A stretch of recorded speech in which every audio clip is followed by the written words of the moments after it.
listening to Convenience Matters, brought to you by NACS. Whether it's for food, fuel, drinks, or snacks, about half of the U.S. population shops at a convenience store every day. We'll talk about what we see at stores and what the future may hold for our industry. Rush hour. Well, for most of my life, I had a pretty good idea of what to expect and when to expect it, but as the pandemic continues to release its stranglehold on the U.S. and the world, more vehicles are back on the road. We saw students going back to school, we see employees slowly heading back to work, and the roads are getting, just a little bit busier. However, traffic patterns have changed. The morning and evening commutes seem to be spread over a longer period of time, and so we're going to talk about that. We're going to talk about the change in transportation patterns, fuel demand, and what the behavior of consumers means for inside sales and your workforce moving forward. Welcome to Convenience Matters.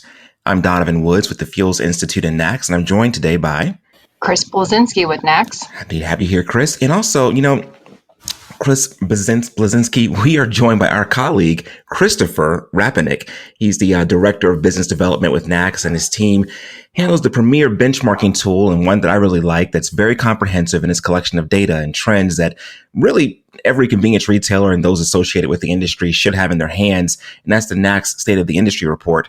Christopher. We're going to have to differentiate you guys. He's numbers. Chris numbers, yes. I'm words, Chris. He's numbers, Chris. I will answer to pretty much anything. Thanks for having me, guys. Well, welcome to the show. I appreciate you letting me join you. Absolutely. And Chris, you guys, NACS just released the State of the Industry Report. And again, I find it fascinating just that you can collect this data and that it's so useful and so timely when it's released. Now, I'm sure it was pretty challenging when trying to compare trends to last year, meaning 2020, to past experiences and what we're looking at today as we move forward.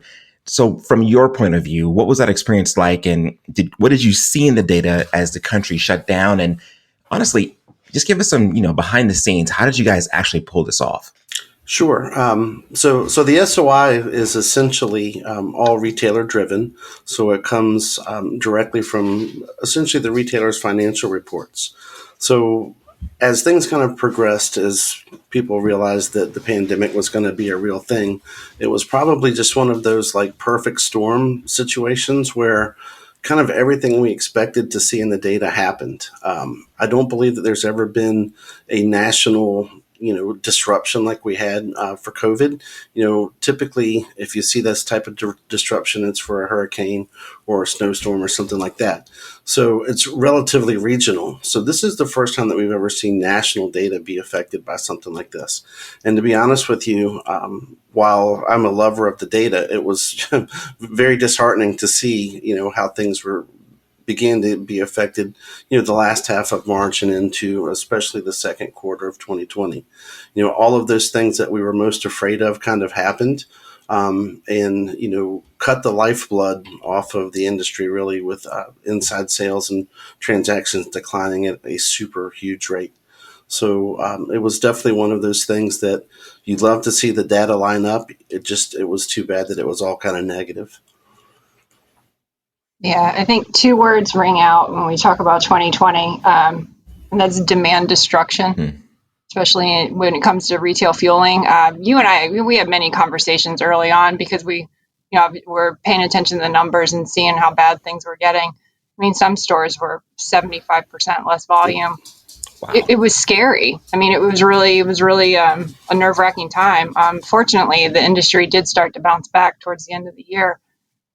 If we can maybe talk a little bit about where we are today, because I think we like to have 2020 in the rearview mirror at this point. It's a comfortable place to see it. But, there's a lot of lessons learned. But heading into where we are now, we're heading into that third, fourth quarter time.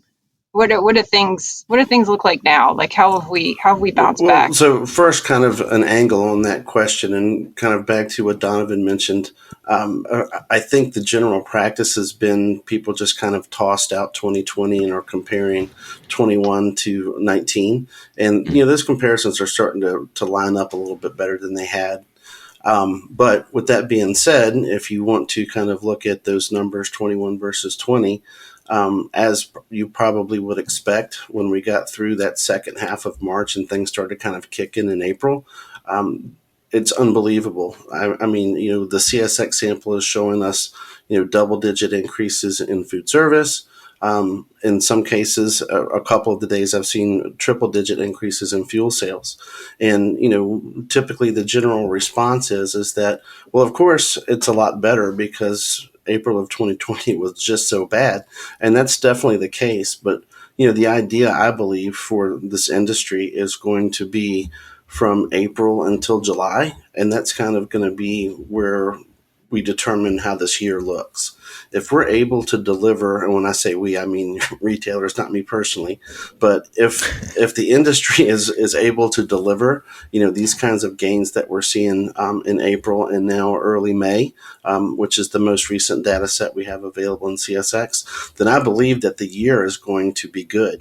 The whole point is that we need just huge loads of gross profit dollars to kind of cycle, those fuel margins from last year. So we need food service to be 50% up, and we need inside sales to be 15% up or what have you. So I believe that's going to be the question. I think we're going to know in July, to be quite honest with you, how this year is going to finish up. And if it stays on track like it is, I think everyone's going to be super happy with how it ends. And, what kind of testament is that to the industry when you think about probably the two worst years that you could be in business in this country, or any country for that matter. And it's turned out in some cases to be a record 2020 for lots of companies. And possibly a really solid 21 to back it up. It's pretty exciting. Interesting. Chris Blasinsky, you mentioned a word that I want to just kind of go back to a little bit, and maybe Christopher, you could kind of expound on this a little bit. The term demand destruction, from my point of view, from the Fuels Institute, we're looking at outside the store, and we're looking at whatever that demand was, not even just reduced. The word destruction means it's completely changed. It's gone. What does demand destruction really mean for inside, outside? Where did you see it really have an impact? Well, the industry got pretty lucky, I would say, when it comes to the merchandise side of inside. Inside sales we define as merchandise and food service sales. So the idea for merchandise is that consumers still came into the stores to buy beer, to buy cigarettes, to buy, snacks in some cases.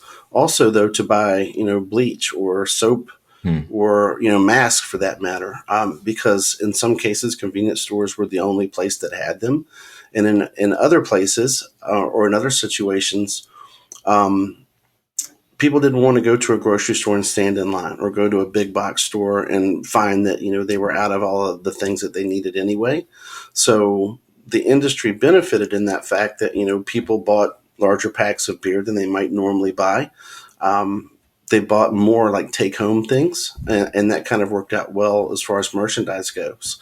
On the other side, and this goes back to that kind of demand destruction piece, is that the food service business, which really drives profits on the inside, basically shut down. And what I mean by shut down, I mean like people were not able to serve coffee, or their fountain units were closed. Like literally shut down. Literally did. And there, some of the larger companies that have a little bit more, developed food service programs were able to do like the barista thing for coffee. The fountain business was still kind of out. But when we first started locking down, people were scared of, eating out, or, Absolutely. Seeing things that they weren't familiar with. And, nobody wanted to grab a cup of coffee and, pour from a pot that you don't know who the last person poured from was. So in between, regulation, number one, and number two, just consumer preference or consumer fear in this case, food service was done. And it kind of stayed that way really through May and into June. Come July, the prepared food business got a little bit better, and we saw that in some of the QSRs too, because people kind of developed a confidence in the fact that, it was being made on site, and there were obviously, a lot of regulations and, processes in place to stay clean. but still, even now, we're just now seeing dispensed beverages come back into where they would have been like 2019. So definitely demand destruction was just illustrated in food service. Yeah. Yeah, I remember talking to Derek Gaskins of Yesway early on, and we had conversations around, what's going to happen, what's it going to look like, and of course, we don't have that crystal ball necessarily, but he's a big proponent of how the industry is resilient and flexible. And some of the things that Yesway did along with other retailers was they went to crew serve food service, where it wasn't just let's just hang it up, but they relied on the in store, the employees and stuff, literally making the coffee Right. for someone, making the fountain sodas and things like that. They didn't give up on roller. They had the crew serve it. Stuff that was normally in a bakery case was packaged, and in some instances customers actually preferred that. Oh, yeah. They could just That's grab right. it already wrapped up nice and neat in the plastic or the plastic bag and it'd just be on their way. So I think, I tip my hat to the retailers who really did whatever it took to continue meeting Absolutely. customers, customer needs. And, it's like you said, it's going to be really, really interesting when we get to the State of the Industry Summit next year to see just how far this. For sure. And it's amazing how fast people reacted to. And, again, there is a ton of smart people here that work in this industry that, I would say that probably 90% of them never thought what's going to happen in a pandemic, but amazing how fast those changes were made to go to curbside or go to, an app that people could order in. It's just such a testament to the folks that are working in this industry. It's amazing to me. I thought about, Chris, what you're saying in terms of the fear of what was happening, let's say a fountain beverage, who touched it last, things like that. Right. But as from the consumer hat, I have two favorite stores that are here in the Northern Virginia region of the States. And the moment it was, I felt safer, probably around May, June of 2020, to go kind of back out. And I was kind of getting sick of being at home and having things just delivered to me. It was nice to go into a smaller footprint place instead of a grocery store because there were less people there. And those stores had things, like you said, prepackaged. Even if it was just a bag of, my favorite chips, it was already prepackaged. And it always have been how do I say this? It's a clean environment in most of these stores I'm thinking of. So I felt safe visually walking in. And I think that has a major impact on what people perceive as being safe. Totally agreed. And, it's interesting to me too, that, probably at the height of the pandemic that you could go through your local shopping area or whatever and see all of the QSRs with, lines backed up for the drive-through out into the street. And then you would see, a convenience store on the, that next corner that had a pretty good food offer that didn't have that. I think that probably historically people have been, a drive-through is a waste of money and convenience. And now it's like, look, there's, Wawa has specific drive-through units now. I think that was, one of the big things that caught us all off guard. But back to that whole, do you feel safe or whatever? I think that people actually felt safer not seeing their food prepared, like at the drive-through of a QSR versus watching someone make their sandwich live, which is completely foreign to me. Terrifying. We right. we you have no idea what's going on behind that window. Just try to pretend like it's not there. Just try to close your eyes. It's not happening. It's not happening. Need X-ray vision. No, I don't want to know. So Christopher, I have to put my Fuels Institute hat back on a little bit and talk about the just travel patterns. And this kind of isn't just about fuel demand, but also inside the store and things like that. Were there parts of the country that you saw, for example, vehicle miles traveled definitely dropped in 2020, but then towards the end, you started seeing it, trend back towards normal. And then now in 2021, we're definitely seeing more cars on the road. Maybe not the same time of day as usual, what we're used to, but how has that actually affected the stores themselves? I know it's regional and I know things are different, but could you kind of give us an overview of what you're seeing in terms of foot traffic and people coming in stores or even just coming to refuel and what time of day? What's that look like? Yeah, for sure. So that morning day part, the breakfast commute, where people were coming in to get coffee, obviously that was affected the most. That lunchtime kind of stayed pretty steady, and then the evening day part actually, developed a little bit of new business because a lot of folks were buying, dinner to take home. And then the late night thing, I think that you guys would probably saw this as well. During the height of the pandemic, there was no one out in my town at like 8 o'clock at night because number one, there's nothing to do, but everyone was just weird that way for sure. So, that late night where, all of us have snuck into a convenience store after a concert or whatever, looking for a snack or another drink. That kind of went away. So it was definitely, all of the business was compressed from, let's call it 9 a.m., through 8 o'clock that night. And in some cases, retailers had to make the decision to not stay open, their normal hours because there just was no business for them. So that's definitely something that's coming back as people go to work and school. And there were regions that were more impacted than others. And, I'm not going to pick on someone's decision on how hard or fast to lock down, but the Northeast, number one, super strong in food service. So that business went away pretty quickly. And then number two, their lockdowns were so much worse than, let's say the South Central region, which would be like Texas and Oklahoma. So with that being said, absolutely, some regions took it tougher than others.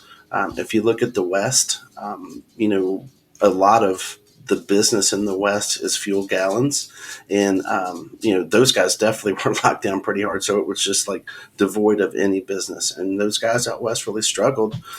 They don't have an established food service business as it is, so they didn't lose there. But what they are used to doing as far as food service goes was essentially down to zero. So certainly I think it's based on number one, how intense the lockdowns were. And number two, kind of what the expectation is for a convenience store. If you look at some of our member retailers out in the Midwest area, in some cases, those are, the grocery store for a community. And, obviously they were delivering the goods, like that for, things like produce and things like that, you may not be able to find, elsewhere. Or in some cases, you didn't want to stand in that line. So yeah, I think that it all depends. Now the good news is, we've talked a little bit about how the business looks, but, transaction counts through April of 21 have now surpassed the level of 2019. So if we kind of keep this pace, it's going to be really good. But, you guys probably remember it's been, and Chris could probably call me on this actual number, but it's probably been 3 or 4 years in a row that transaction counts have declined in the industry. So not only now are we beating, kind of a softball pitch in 2020, but we've also surpassed 2019. That's nothing but good news. And again, keeping that momentum is going to be huge for, this period until July for sure. Yeah, I mean, you're right. The transaction counts have been down for, several years now, but what was interesting with 2020 was that the basket size was up something like 18.4%, like something, pretty significant. That I don't know if that's a lasting, if that's like a blip in the matrix for 2020 kind of thing, or, how Yeah, so I've discussed this pretty heavily on this basket size thing. I think that we can probably all agree that a portion of it was people spending more because they got 2 packs of smokes versus 1 because they didn't want to come back out again, or back to that kind of, right. Larger pack size in beer. But good news is that in 21, we started out January and February with like a $9 basket size. So the average for 2020 was $7.34, the highest it had ever been. So anyway, we started off really hot in January and February of 21. And, I personally was like, oh my gosh, we're going to be able to not only, keep this increase, but we may, do better. And then, of course, March, it kind of declined a little bit, but we're still considerably ahead of 2020. And when you look at 2020 being a record year, there's nothing even close. So, if we happen to keep, I believe a basket size at like $7.25 or maybe $7.10, it would still be a huge increase in business for retailers as the transaction counts come back, because that was really a function of this whole basket sizes, is that we did more in sales but considerably fewer transactions. Got it. Yeah. We've definitely had some conversations over the months so far around we're talking about the industry bouncing back, and this isn't isolated to us. There is a labor issue going on right now. And as businesses are trying to come back, and, the customers they're ready, they're, free at last. I'm taking the mask off and I'm going into the store, I'm going to the restaurants, I'm going to the bars, and they don't have enough people to, staff the locations. So that's a tough, double-edged sword there. For sure. And, I don't necessarily play into the whole federal government being a competitor and things like that, because I don't know what the details of, someone's life is, right, why they're not going back to work. But it's pretty clear that there are a bunch of people that have not decided to go back to work yet. And, this just really amplifies what convenience has kind of been dealing with for certainly the last few years, is that I believe that a job in the convenience industry is probably not the most glamorous, and most people, or some people, may think that it's not necessarily, it may be below them. But what I think most people don't understand is that this is an industry that you can move up very quickly, if for no other reason, because Absolutely. the turnover is 120% every year. And look at some of the companies, that are operating now that are really, really good employers.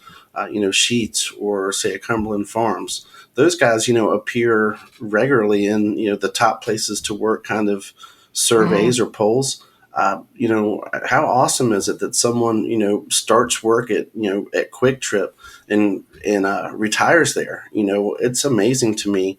How some people think, hey, this is not a great place to work. But I think that if you're willing to kind of stick it out, and this is, maybe a little bit more of an older kind of thought process that, folks that are my age may have had. But if you get in there and you do the hard stuff and you show that you're a good employee, I believe that there's room to move up. And I would guarantee that there's plenty of room to move up in the convenience industry. So definitely something for people to think about, I think. Absolutely. Absolutely. I don't think any of us want to relive 2020 for numerous reasons. And I'm glad that we're all here to be able to kind of reflect on it. I think that's a blessing in itself, to be able to reflect on everything we're seeing and what we can learn from that. Christopher, is there a place that you would recommend we can go and just pick up the SOI? How do we get that? Certainly. Going forward, if you're a retailer and you have not participated in the SOI data submission process, I suggest that you do that, because you'll get a couple of complimentary licenses to view the data. Suppliers and other NACS members that are not able to participate, you can go onto convenience.org and click on the Research Solutions tab at the top, and that should take you right to the entire State of the Industry Enterprise, where you can find historical SOI reports, as well as our compensation survey that we do annually as well. Thank you very much. And, for all of you who aren't sure what SOI stood for, I should have actually said that. That's the acronym stand for State of the Industry. We like acronyms. A lot of here. acronyms. Yes. QSRs, all that like stuff. The military. Yes. I believe your original introduction did mention State of the Industry there, Donovan. So I appreciate that, because I do the same thing. I would say SOI about 1 million times a day. So Words Chris will say that once you say it in full, you can use the acronym. Yes, in her editing, believe me, folks. Exactly what Words Chris would say, and we appreciate that. She's a very kind editor. Yes. And I will stop talking. She's very important to herself. Yes. No. And thank you again, Chris, for being here, as well as you, Chris Blasinsky, for co-hosting with me. And thank everyone else for listening. And keep in mind, if you're a retailer listening, you really can't make decisions on the future until you look at what has happened in the past to kind of have some basis. And I truly encourage you, not just saying that because I work here, but I truly encourage you to find where you can find the best data and to find the most accurate information about your industry, the convenience industry. So take a look at the State of the Industry report. And again, you can get that on convenience.org under the research section. And again, thank you again, guys, for being here. And we thank you for listening to Convenience Matters. Convenience Matters is brought to you by NACS and produced in partnership with Human Factor. For more information, visit convenience.org.